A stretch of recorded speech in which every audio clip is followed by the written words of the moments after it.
This is Canada Reads American Style, featuring two friends who love Canada Reads and Canadian literature. Welcome our host Rebecca from Michigan and Tara from Ontario. Hello and welcome to Canada Reads American Style. I'm Tara and I'm here with my podcast partner, book bestie, Rebecca. Hello, Rebecca. Hey, how are you today? I'm good. How are you? I'm doing really well because I just have to start off with something that happened this morning right before we started to record that I'm so excited about.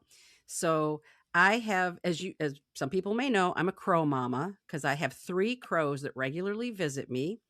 And I've been putting out everything that they tell you to put out, and they'll kind of eat a little bit, but they've been coming, but then they don't eat anything. They still show up, but they don't do anything. So I'm like, oh, I don't know what else to do. So my niece-in-law was here over the weekend or last weekend, and she has like degrees in animal stuff, and she manages an urban farm, all kinds of animals, and she has a crow. Well, Cool. anyway, I said, well, I tried scrambled eggs. And she said, did you just put an egg out there, a raw egg? Because she said they'll go out, tap it, and then just suck it out. And I was like, what? So I put 3 eggs out there for my 3 crows, and it's been sitting there. They've been sitting there for a few days, and I haven't seen my crows. And when I was getting ready for the podcast, I was sitting here looking out my window, and my crows flew in, and 2 of them went down and were tapping into the eggs. So I cannot tell you how excited. So shout out to Sarah for her advice to put out raw eggs. It worked. And I'm just so happy. God, that's amazing. I'm Yeah. so excited for you. They're so beautiful when they fly in towards my window, because that's how they come from the north, and they fly in, and I just sit here and watch them, and they sit in a tree that's right outside my window. They are so large, so beautiful.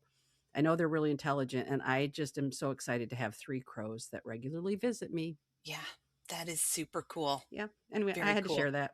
No, that's cool. I don't have any super exciting bird news, but at this moment, like we're recording early in the morning, and we're having a snow day here in southern Ontario. We got quite a bit of snow, and I looked out this morning at my little bird feeder that I have in the middle of our backyard, and there was maybe like 5 inches of snow piled straight up and it's an open bird feeder, this one, Mhm. because the squirrels have destroyed my other ones. So at the moment I just have the open bird feeder, Yeah. and yeah, but 5 inches of snow. And on top of the post, a dove was just sitting on top of it going, what the F, where are my seeds? Because I filled it up late yesterday afternoon, knowing we were going to get snow. And I'm like, I'll fill it up so I don't have to go out this morning. But this dove is sitting there and he's just like looking around. And I'm like, oh, poor dove. And then he flew away and another bird flew in and was like, what's going on here? So I had to traipse out this morning and clear off the snow on my feeder. And by the time I got in the house, looked out, I had a junco was there, and then another one Oh. arrived, and then a cardinal, and then the female and then the male cardinal showed up. So they were all out in the trees waiting for me to. So it's not a crow, but my birds were waiting for me to come and clean off that feeder Yeah, and yeah. get the seeds. Very cool. Well, I love that we both had a little bit of bird news, but yours is way Yay. more exciting. Shall we jump right in with what we're currently reading? Yes. Okay. I had an author reach out, and it's so funny because I was going to reach out to him to read his second book and then have him on the podcast, and he just reached out and said his second book is coming. Would I be interested in reading a digital arc? And I'm like, yes. So I am currently reading Opposite Sully's Gym by Alexis Stefanovich-Thomson. And the first book was The Road to Heaven, which is the Patrick Bird mystery. And it's 1960s Toronto. And I love the first book so much. I started the second one, and it's based on the actual thing, historical fact, which is that James Earl Ray, who was the one that assassinated Martin Luther King Jr., he was in Toronto at one time. So I know he's written this book with this background story, and it opens up. It's really compelling right when you start right at the beginning. And I'm not that far into it, but I think I'm gonna really like it, and also because at the end of the first book, I won't give any spoilers because I really think people, if you like mysteries, a new mystery series, looking for a new one, I really enjoyed it, but the character in the second book, I thought, "I wonder if he's gonna mature, I wonder if he's going to grow as a human being," and it's really interesting because the way the second book starts out, I was like, "Hmm, like, I don't I he's doing really interesting things with his character," so Hmm. highly recommend, The Road to Heaven, which is the first book in the series. So I'm reading that one, and then the second one, I had read Sisters of the Spruce, as you did as Yeah. well, by Leslie Shimotakahara, and she also just recently reached out. Her new book is coming out, and in fact, I don't know when these 2 are coming out exactly, but the Breakwater is her new novel, and it was based on a historical event in her own family, and it was about, generally speaking, she found out when she was a I think she said around 12 years old, found out that she had an uncle who was in a mental hospital. And she never knew growing up that her dad had a brother. And so she weaves a historical story about her family. And I'm really excited to read this one as well because I loved Sisters of the Spruce. Yeah, that sounds really good. So those are the 2 things I'm currently reading. How about you? Very cool. Well, I have one fiction and one nonfiction. So I You know what? It's very cool that yours are more independent authors, and I love that because generally that's what we really love to tout. And I have two huge authors, so I've Okay. like gone the other spectrum. So my nonfiction is Book of Lives by Margaret Atwood. So this is Margaret Atwood's memoir, which came out in November, that I've been waiting for since I was like 20 years old. And I flip and love this book. It is everything I wanted from the book. So yes, you're getting her life from she starts from the time her parents meet, actually. So even before she's born, Oh, she starts with her wow. parents' courtship and just is moving through her life. She does every now and then you get like, hey, this is, now I'm writing this, or this is where this thing came from, and all the inspiration and lots of like little bookish tidbits and goodies. I But love that. yeah, what I'm absolutely loving is you're getting Toronto slash and Ontario at a very specific time in its history. And Hmm. I am here for, I flipping love it. I love this book so much. She does give a little, like a little bit of tea about fellow writers, publishers, people in the literary world as she roamed about in at that time, which I am also all for that. It's so flipping good. It's so good. And I don't know anything about like her husband, Graham Gibson. I wasn't familiar with his work. I just knew him more, I'll be honest, as the husband of Margaret Atwood. So Hmm. it is really what the portrait that she has built of him. He is a fascinating man. Oh, Like he is equally as fascinating as she is. However, she is still like, oh my God, she's so good. yeah. Loving the book, loving it. Yeah. So Awesome. if anyone else has read it, I would love to hear your thoughts. Although they're not going to change my thoughts. I just, I am loving it. My fiction read is The Black Wolf by Louise Penny. So Louise Penny's latest book in the Three Pines series. I'm loving this book too. Oh my God, I'm so boring. I sound like a big broken record, but I'm just loving this book. However, this book is stressing me out. I Oh, almost used a really? bad like an expletive. Yes, because she says right at the beginning she has like a little four-line, you know, prelude to the book. I don't know what you call it, but her note, and she was like, "This is when I wrote it. This is when I sent it into the publisher. Imagine my shock when the headlines of January 2025 start reflecting what is happening in the Ooh, book." So it's the political climate of right now in this book, and it is a wow. little stressful to read when what is happening on the page is often what's happening outside our door. Wow. It's yeah, yeah. She's so good, but I am stressed. I need it to end in a good way. So Yeah. so I can have some little But hope. what a wonderful way to really in the, middle of the cold and dark winter months to have two really authors that you absolutely love and that Yeah, you're having a great reading experience with I both am. of them. Yeah. That's so It's cool. it's really starting off my 2026 in a good way. Yeah. Oh, that's awesome. Okay. What have you read lately? So, if anyone listened to our podcast about what our goals were for the year, I really had one. That's it. And I kind of knew I was going to develop some other goals along the way, but I just wasn't in a place where I could really think about what I wanted the year to look like, right? So, I started this one. I don't know that I'll continue it, but it's a possible goal, which is Mm. back in the 90s, late 80s, early 90s, I think. I started reading this woman, Gretel Ehrlich.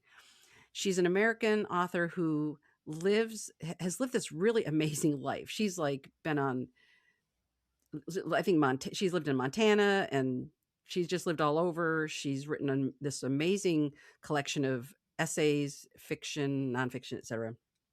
But I had read back in the day The Solace of Open Spaces, which was this just sort of meditation about where she lived and the quiet, not around a lot of people, really embracing nature and everything. And I absolutely love that book.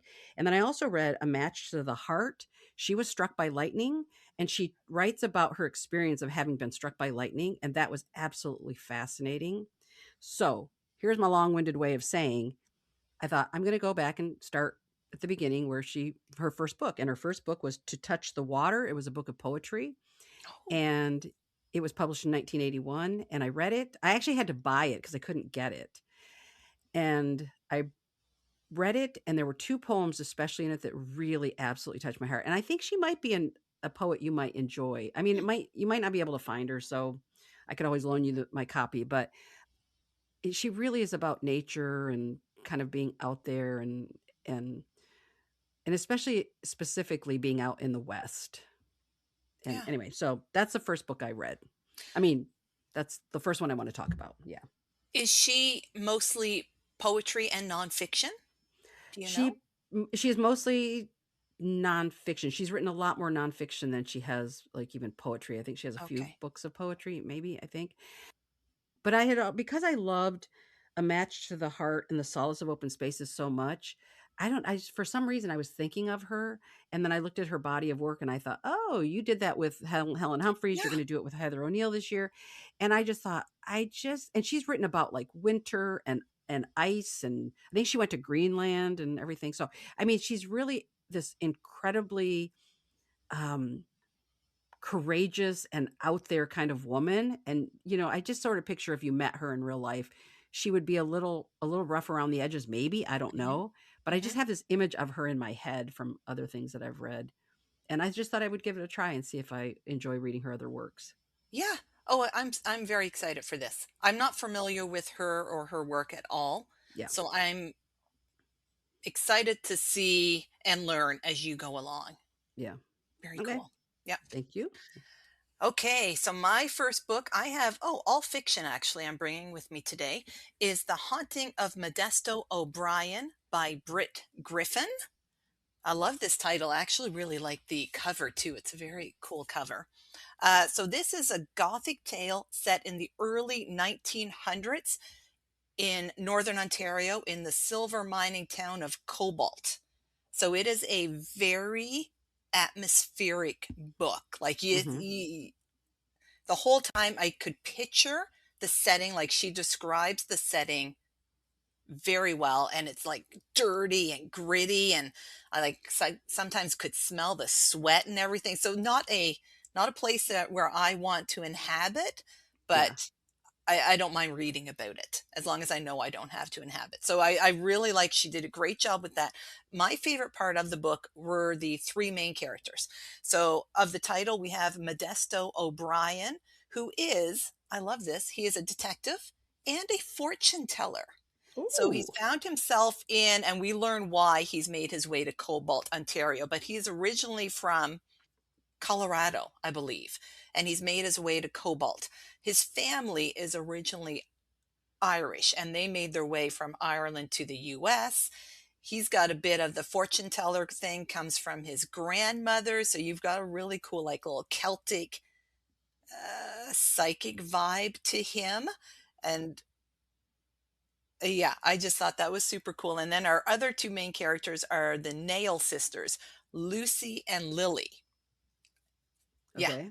who also have found their way to Cobalt. Well, actually, at the beginning of the novel, they're supposed to meet up in Cobalt. And when Lucy does not meet Lily in Cobalt when she's gone, when she's disappeared, that's when Lily turns to Modesto O'Brien for help to find her sister. So that's the whole thing around it. And then you've got like the bad guys are like, what's happened to Lucy? Who are, and then there's all these bad guys. Why is Modesto there? And I'm not going to tell you because you kind of got to figure it out. And then at the same time, there's this supernatural element. There seems to be a monster kind of living on the outskirts of the town who is haunting the townspeople in the fact that they know there's something going on in the woods, and sometimes heads appear in strange places. Okay, I just looked it up and the cover is Yeah, gorgeous. the cover's Like I beautiful. love that cover. Yeah, Yeah. it's basically like a silhouette of the two sisters with a cowboy on a horse. It's a very cool cover. Yeah, it's beautiful. Yeah, And then is who is Britt Griffin? I've never heard of me her. either. So this book came to me way of River Street Rights, so Halle Gaudry Oh, of River okay. Street Rights, Mhm. published by Latitude 46. Oh, I love their work, I swear. They I they are a really great do. publisher. They Mhm. really are. So Britt is not, I'm not familiar with her either, but she is the author of the climate fiction Winterman trilogy, which also is published by Latitude 46, and has written essays, musings, and articles for various publications. She lives in Cobalt, Northern Ontario, where she is the mother of three grown daughters and divides her time between writing and caring for her unruly yard. Oh boy, Yeah. don't I know that. Yeah. Me Okay. too. Well, that sounds really wonderful. I Yeah. love that. I really enjoyed it. My next book is Slaughterhouse-Five by Kurt Vonnegut. And as some people may know, I went to, uh, let's see, I don't know what year it was, what, a year and a half ago now. Mm. I was going through Indianapolis and I went to the Kurt Vonnegut Museum and Library, which was amazing. If you have an opportunity to go there and see it, it is fascinating. So I picked up a copy of Slaughterhouse-Five, which I've always wanted to read, hadn't done it. I've read it. I will say this: it is fascinating. I wish I had had a copy of like Cliff's Notes or something reading along with it because I feel like there's a lot there that I probably didn't really connect the dots on. I understood the whole overall story and his life and this his experience and everything. I don't know that Vonnegut is going to be a writer that's going to really resonate with me. It's a little weird and quirky, Mhm. and I just don't think I'm that kind of a reader. But I appreciate him as an author. And there are a couple of nonfiction books written by him that our friend Zerelda was telling me about, and I do want to read those. But I don't know that his fiction is going to be something I will continue to dive into. Have you ever read No, Vonnegut at all? I have not. No. Yeah. It's just I mean, because the whole point in Slaughterhouse-Five is it has to do with the war, the bombing of Dresden, and he becomes a prisoner of war, which in real life he did. Oh, Kurt Vonnegut did, and Slaughterhouse-Five is named after when they were put into a like a bunker kind of thing. It was a slaughterhouse, and he was in Slaughterhouse-Five as a prisoner of war, and so that's how it got its title. But he also is going back and forth in time, and there's this planet, and there are aliens and stuff. And it's hmm. kind of a weird like sort of mix of things. I mean, I enjoyed it, I really did, but I just don't think he's the kind of writer because I was reading more about him and his themes and how he has characters that show up in like in all of his novels. They kind of make an appearance, and I just don't think he's my kind of author. Yeah. But I do want to read his nonfiction because I think he's an amazing American literary figure that you cannot deny is has the reputation and the body of work that he has. I Yeah. just don't think he's for me. He sounds like he writes with a very particular style. Would I you think say? so. Yeah, I think so because I remember in my 20s, I tried to read a couple of his books and I just could not get into them at all. Mm. But I wanted to read Slaughterhouse-Five. So I'm glad that I did it. But I do think I think he's just kind of known. He's kind of got this like quirky sense of his fictional world. I think his brain was just kind of wired a little Yeah. differently, maybe. I don't know. So anyway, Interesting. Mm, but I did enjoy the story, good. and it was fun. And I will say this: I the way that it ends, like the last sentence in it. At first, I was kind of like, "What?" And then I looked up. I'm not kidding because I'm not that smart. I looked it up and went, "Oh, what a friggin' great, obvious way to end that." I mean, Jesus, I Yeah. don't know, whatever. I just, yeah, it was brilliant. It was absolutely brilliant, Really? Okay. but I I've didn't quite It's get one of it. those books that it's always in the zeitgeist. Like everyone Right? knows his name and you know the name of this book. Yeah, I've never read it, but it's always just out there. yeah. You have me slightly intrigued. Is it a long book?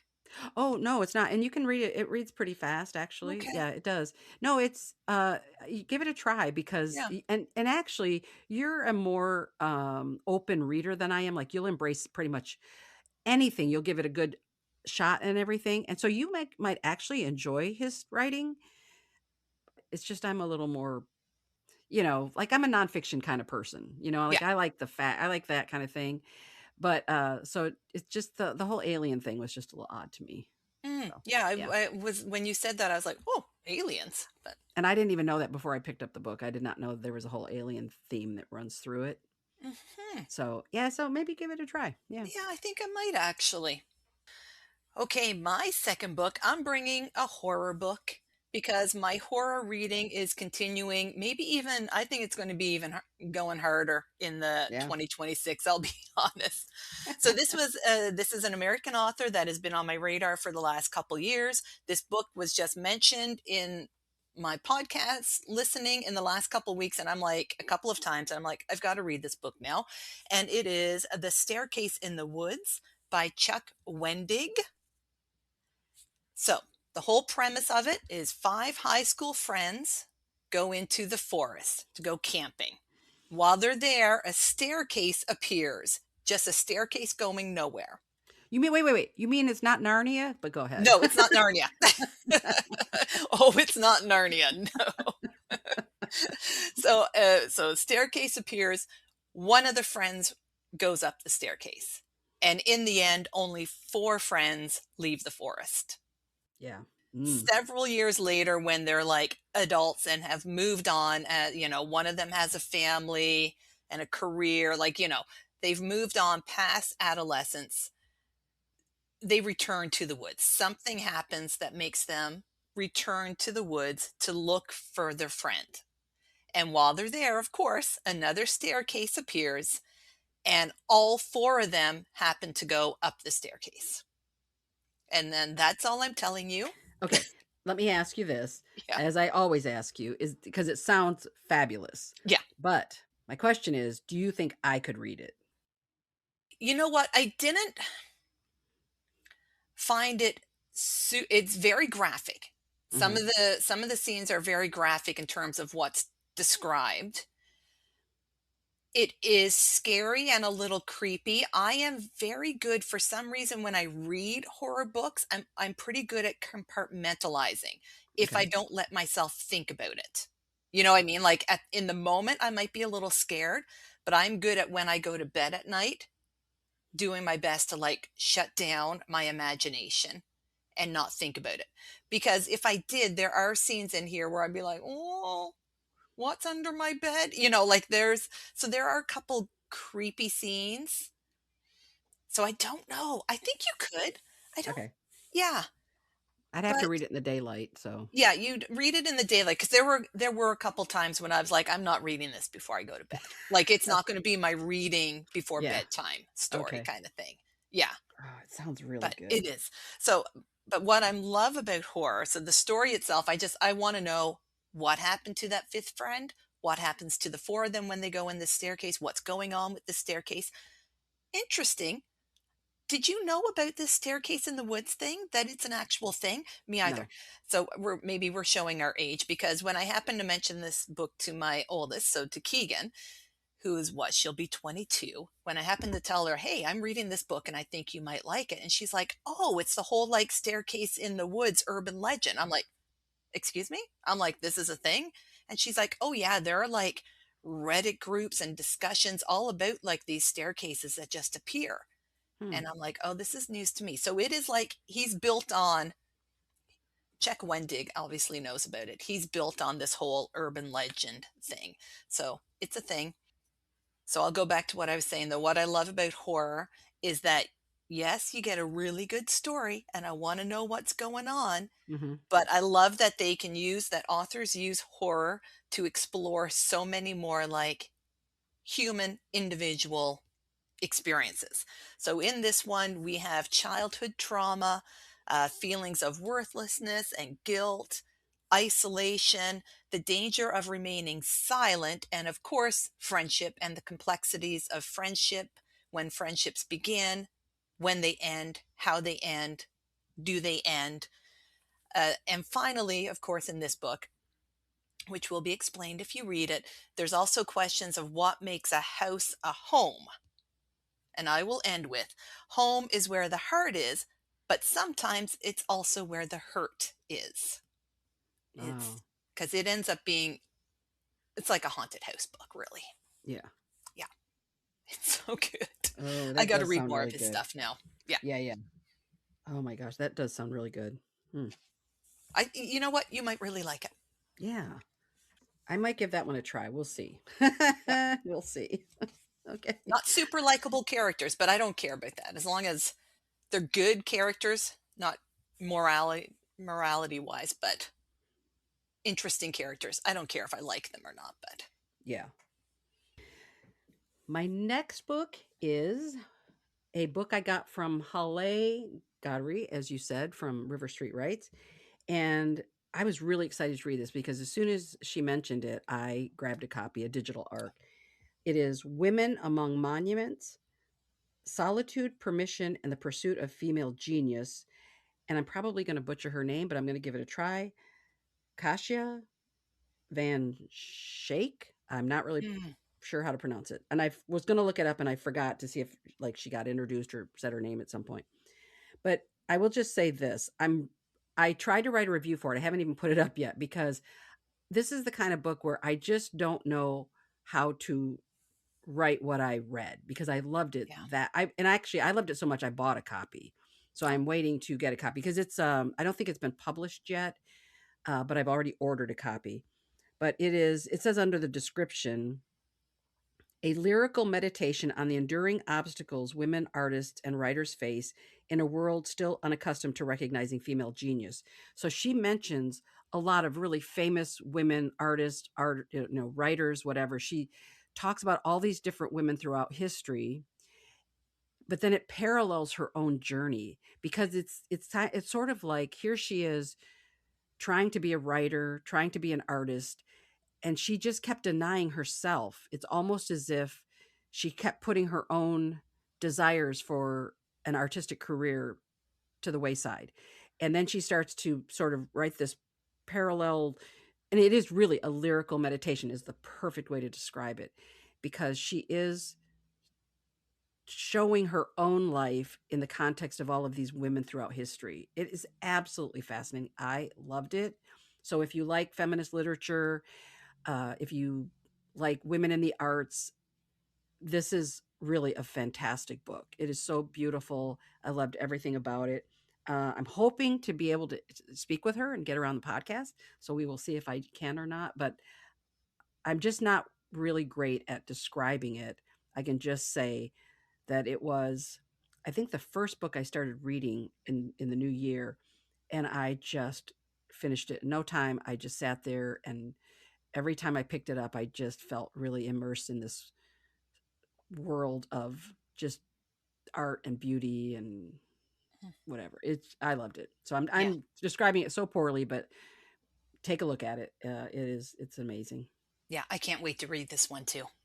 Yeah, because I've been reading all sorts of books. I read that one Brushed Aside about women artists and Hmm. historically and everything. In fact, because one of the things they were saying was in that book was the question about why are there no great women artists like in the past, and that is actually mentioned. She mentions it in her meditation as well. Yeah. So it's just this ongoing theme that's kind of been that I've been looking at a lot this in the past couple of years. when this book came on our radar, I thought of you because I think you've been unknowingly doing a reading challenge about Oh, yeah. art and women in art, female artists. Yeah. Yeah, that's a good point. Oh, that'd be a Mhm, good theme. Ooh, mhm. Yeah. that's interesting. Okay. Okay, Ooh, yours was a perfect segue into mine because I also have a book that is difficult to describe. okay, good. So it is, again, it came from me, yeah, from Halle Gadri of River Street Writes, and it's published by At Bay Press, I believe. And the book is How About This by Michael Marola. In terms of plot, it's fairly straightforward in that it happens in the near future of 2064, and we have a couple, Elspeth and Mary Beth, who are a loving couple. And one night, a stroller containing identical twins appears at their back door and it contains a recorded message that says that you warns them not to try to return the babies or they could face arrest for kidnapping. So Ooh, they keep the babies. They've wanted a family anyway, so they're like, here we go. So then the remainder of the book is kind of the story of their family with all of its dynamics and its complications between the four of them. Marola also uses this book, he explores gender fluidity issues, which I love. So I love any book that explores more about our gender, what is gender, when those characters themselves are going through it, experiencing it. So I love that. What makes it difficult to describe is the style, the writing style.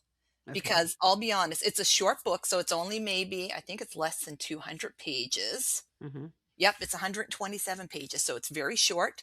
Okay. But the first 3 pages, I kind of went, "What the f is going on?" Like, like I don't know what is going on. And I think if it hadn't come as a recommendation from Halle, I Mm-hmm. might have just like put it aside because I'm like, this is requiring me to think too much. Like right at the beginning of the book, I'm like, I don't. And maybe it was also because I read it just after Christmas. Maybe my brain wasn't quite up to working standards. So because I was like, what is going on? I'm like, no, no, no. And then I started to close it, and I'm like, no, Tara, go back, like take the you are given a brain. I'm like, you can read a book. And I restarted the book. And I'm so glad I did. It's not an easy book. It's very experimental. Mm-hmm. So what the writing style, first, the narrator. It's not an unreliable narrator. You just don't know who the hell the narrator is.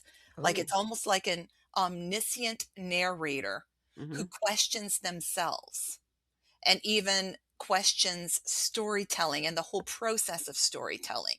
Ooh. So I think what Marola, I think, because I can't.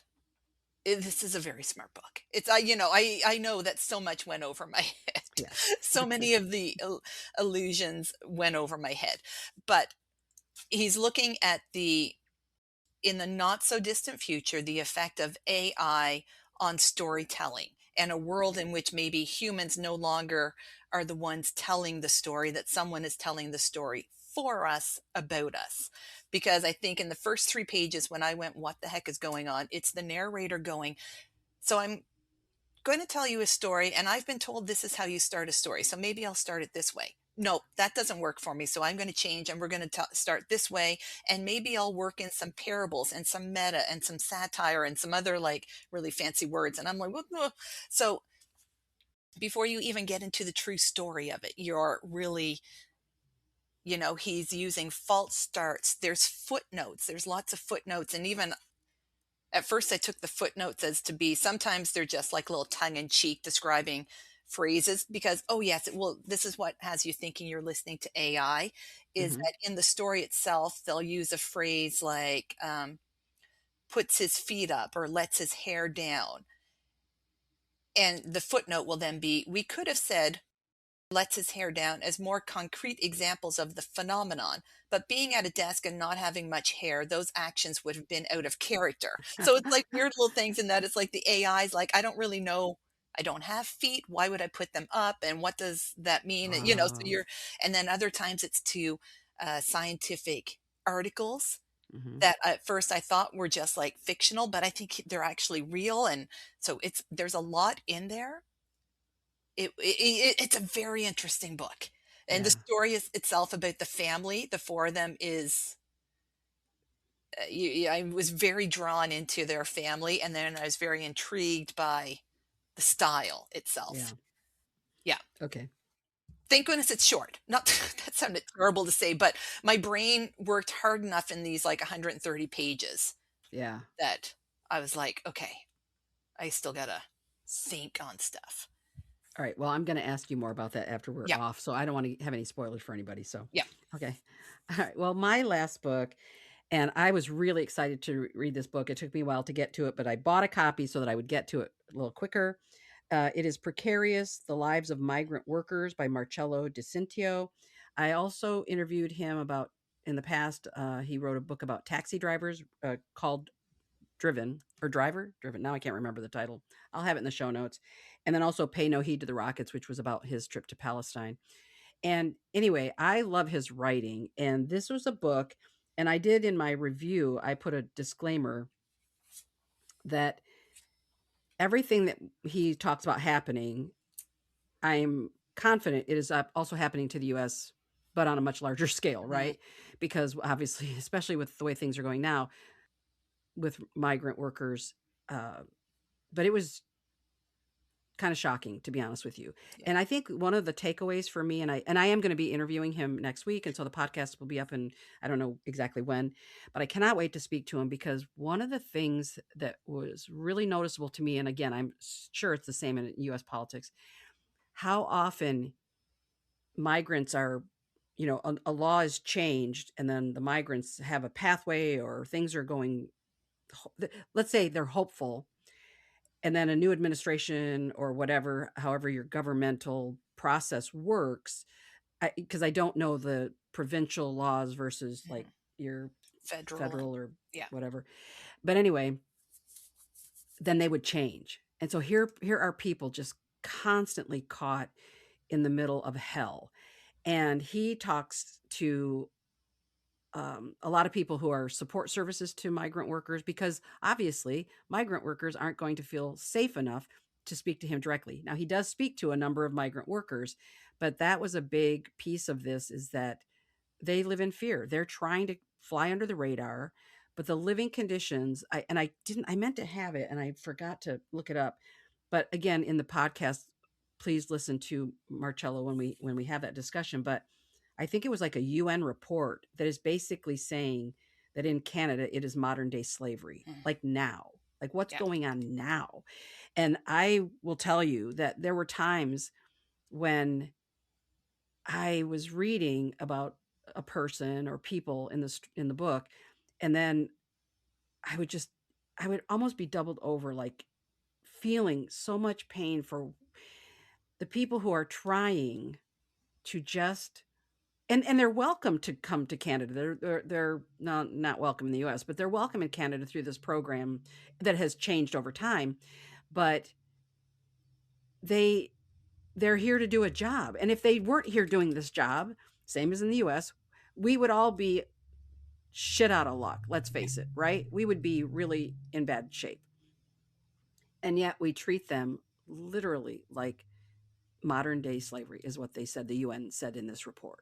So it's shocking. And one of the things that he says, and I do want to talk to him about this, is it really opened his eyes as well. And he is saying Canadians do not know this is going on. Like and everyone is complicit. Everyone is complicit. I feel the same way in the US. We are all complicit. We've got farm workers in California. We feed the world through the, agriculture in California. And we treat those people like less than human. But we depend on them. And so we are all complicit. The world is complicit in the way that migrant workers are treated. So anyway, it is a hard book to read in terms of being just reminded of this of how there are all of these millions of people around the world that are serving our needs and that we don't even see them. Yeah. So yeah, it's not a fun book, but I think it's an important book and I highly recommend it. And like I said, I'm really looking forward to talking to Marcello because I want to hear more about his experience in writing this book. I think that the COVID-19 for many of us brought the conditions of migrant workers to face for us here in Canada. A lot of us, I'm including myself. I'll just talk for myself. I was really unaware of it until like the pandemic began, and we started hearing about these migrant workers who were still working, and the unsafe conditions that they were experiencing during the pandemic that a lot of us could avoid because we had our homes that we could be in, but they continued to work in housing that was not at all suitable for someone who's trying not to get sick and to continue working. Yeah. And that's a major part of the story. He talks about that as well. But it's also that you have a law there that when somebody comes to Canada to work, because again, and he talks about the history of it, like Jamaicans were welcome. Well, people of color weren't welcome. Then they were welcome, but then there were limits on how many could come in, etc. One of the things that is a law is that when they do come, they were coming into work for a specific employer. So if that employer abused them, they didn't have the ability to change to a different employer because they had to stay with the one that sort of like kind of sponsored them, so to speak. Yeah. But the problem is then they tried to change the law to say, okay, now you kind of can, but if you do, it would take so long to do it that their visa or whatever would expire. And so they were left in limbo. So when they tried to leave or report a bad boss, I mean, like we're talking horrific, not like, oh, they didn't let me have a lunch hour. It's like horrific conditions. It's just disgusting.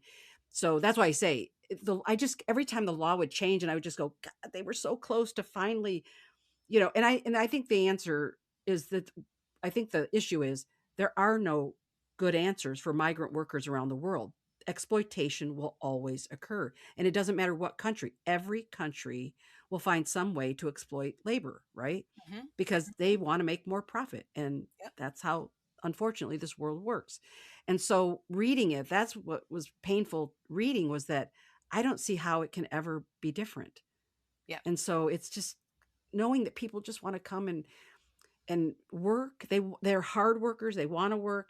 And they just want a better life. And anyway, but it's a great, I'm making it sound really awful to read, but read it because it's important. And I agree with him.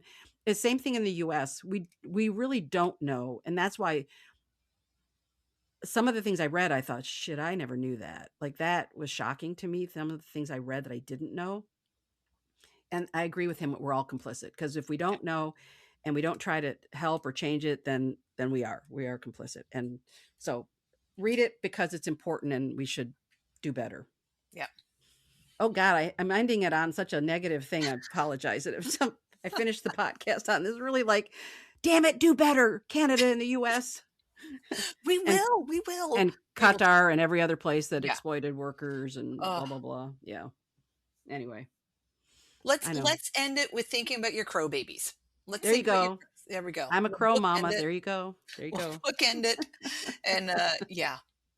Okay, everyone, thank you for listening. Until next time, happy reading. Thank you for joining us on our bookish journey. If you enjoyed this episode, please consider subscribing, rating, and reviewing Canada Reads American Style wherever you listen. You can connect with the podcast and Rebecca on Instagram at Canada Reads American Style, and with Tara at On a Branch Reads.